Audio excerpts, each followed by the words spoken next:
चोर सरकार का नया कारनामा उजागर हो गया है। अब ये पंचकुला नगर निगम की वोट चोरी करना चाहते हैं, हार का सामने खड़ा देखकर। भाजपा का असली मॉडल क्या है? अध्यक्ष जी और मैं चर्चा कर रहे थे। वोट चोरी करो, जनादेश लूटो और लोकतंत्र को बंधक बनाओ। एक छोटी सी प्रेजेंटेशन आपके लिए हम लेकर आए हैं। 17,086 duplicate entries, 17,086 duplicate entries, 8,543 voter.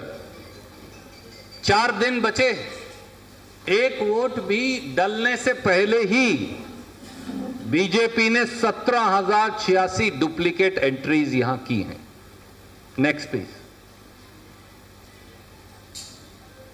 4 days left to clean a roll that is already rotten. 17,086 duplicate voter entries हैं 8,543 लोगों की। And this is across all 20 wards of Panchkula. ये पंचकुला के 20 के 20 वार्ड्स में है।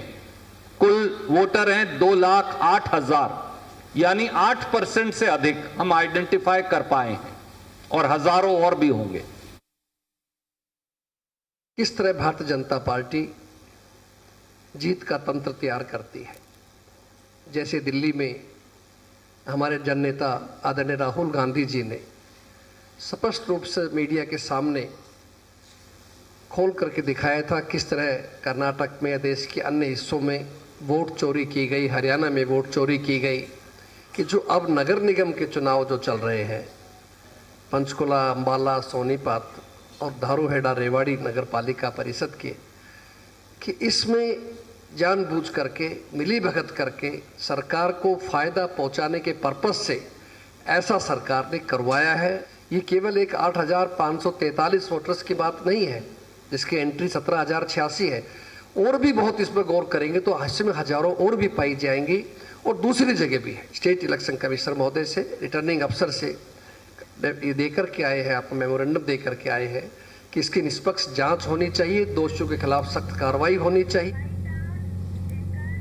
फिलहाल इस खबर पर ज्यादा जानकारी के लिए जी मीडिया संवाददाता विजय राणा हमारे साथ जुड़ गए हैं। विजय, देखिए जिस तरीके से अब वोट चोरी के आरोप लगाए जा रहे हैं और फर्जीवाड़े के आरोप कांग्रेस पार्टी की तरफ से लगाए जा रहे हैं, फिलहाल इसको लेकर क्या जानकारी है, क्या अपडेट? जी विजय। बिल्कुल, कांग्रेस नेताओं की ओर से प्रेस वार्ता की गई, कांग्रेस के राष्ट्रीय महासचिव रणदीप सुरजेवाला की ओर से प्रेस वार्ता की गई और एक बाकायदा एक जो मतदाता सूची है वो जारी की गई कांग्रेस की ओर से, जिसमें करीब 17,000 नाम है। और उस सूची में ये भी कहा गया है कि जो नाम है उनकी एक नाम के पीछे 2-2 वोट बनी हुई है। कई नाम ऐसे 3-3, 4-4 वोट है, यानी नाम भी सेम है, फोटो भी सेम है और उसके बाद एड्रेस भी सेम है, लेकिन जो वोट नंबर है वो अलग है और जो बूथ नंबर है वो भी अलग है। यानी एक व्यक्ति एक जगह वोट डालेगा तो वो उसका दूसरा वोट ही बना हुआ है, दूसरी जगह जाकर भी वो डाल सकता है।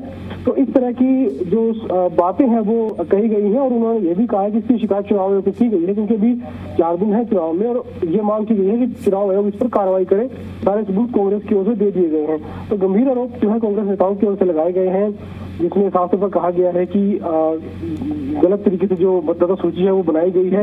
एक ही व्यक्ति के 2-2, 3-3 वोट बनाए गए हैं, वोट नंबर अलग है, बूथ अलग है, लेकिन एड्रेस और फोटो सेम है, नाम सेम है। तो एक बड़े जो गंभीर आरोप जो है कांग्रेस की ओर से लगाए गए हैं। हालांकि चुनाव आयोग की ओर से फिलहाल कोई प्रतिक्रिया नहीं आई, लेकिन चुनाव आयोग क्या कार्रवाई करता है वो देखने वाली बात होगी। कांग्रेस की ओर से साफ तौर पर यही कहा गया है कि चुनाव आयोग जल्द कार्रवाई करे, क्योंकि जांच करने की जरूरत नहीं है। सारा जो सबूत है वो कांग्रेस की ओर से चुनाव आयोग को दे दिए गए हैं। विजय, देखिए देखा जाए निकाय चुनाव बिल्कुल नजदीक है और उससे पहले कांग्रेस पार्टी की तरफ से इस तरीके से आरोप लगाना और वहीं भारतीय जनता पार्टी पर भी निशाना साधते हुए नजर आए, साफ तौर पर कहते हुए नजर आए कि बीजेपी का मॉडल बन चुका है कि वोट चोरी करो और उसके बाद चुनाव जीत जाओ। जी विजय। बिल्कुल, क्योंकि जो ये आरोप है ये गंभीर आरोप है, क्योंकि न सिर्फ पंचकुला में बल्कि जो चुनाव होने हैं वो अंबाला में भी है, सोनीपत में भी है, रेवाड़ी, धारूहेड़ा, कई जगह चुनाव होने हैं। और ये लिस्ट है ये सिर्फ पंचकुला की लिस्ट है और ये भी कहा गया कि और भी नाम इसमें शामिल हो सकते हैं। सिर्फ 17,000 नाम अभी सामने आए हैं, जो सैंपल एक हमने जांच जिसकी की थी तो उसको लेकर अब आगे कांग्रेस जो है वो लड़ाई लड़ने के मूड में लग रही है कि किस तरह से ये इस जो मतदाता सूची है इसके तहत चुनाव ना हो या फिर उसे रोका जाए, और जो भी लोग वोट डालने के लिए आएंगे और जिनका नाम ही शामिल होगा उन्हें कांग्रेस के लोग, जो कांग्रेस के कार्यकर्ता होंगे, वोट डालने से रोक सकते हैं, हंगामा भी हो सकता है। तो कई तरह के कयास जो लगाए जा रहे हैं, लेकिन बड़ी बात यह है कि चुनाव आयोग को शिकायत कांग्रेस की ओर से कर दी गई है। अब चुनाव आयोग क्या कार्रवाई करता है ये देखने वाली बात होगी, क्योंकि चुनाव में समय नहीं बचा, इतना समय नहीं है कि इस पर कोई कार्रवाई की जा सके या इस सूची को फिर से तैयार किया जा सके या वेरिफिकेशन की जा सके। तो फिलहाल देखना होगा कि किस तरह चुनाव ये करवाए जाते हैं चुनाव आयोग की ओर से।